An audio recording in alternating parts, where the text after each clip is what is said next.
মাশাল্লাহ, আপু বিরাট আয়োজন করেছে। আজকে ইফতারিতে মেজো আপুর বাড়িতে চলে এসেছি। আপু আসতে বলেছিল, কারণ আমরা সবাই যেহেতু একটু শপিং করতে বের হব, তাই আপু বলছিল তাড়াতাড়ি বাসায় এসে পড়িস, আমরা একসাথে এখান থেকে বের হব। এসে দেখি আপু একার হাতে এত আয়োজন করেছে। এখানে আলু চপ করেছে, ডিম চপ করেছে, মাশাল্লাহ অনেক কিছু করেছে। তো একা একা রোজার দিনে এত কিছু করা অনেক কষ্ট হয়ে পড়ে। আমরা ভাবতেও পারিনি ও এত আয়োজন করবে।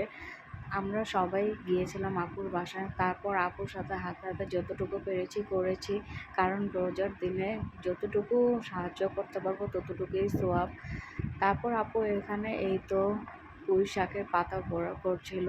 এখানে ভাইয়া অনেক কিছু নিয়ে এসেছে, মিষ্টি নিয়ে এসেছে। তারপর আপু এখানে বেগুনি করেছে, আলুর চপ, পেঁয়াজু, ডিম চপ, পাতার বড়া, জিলাপি, শরবত।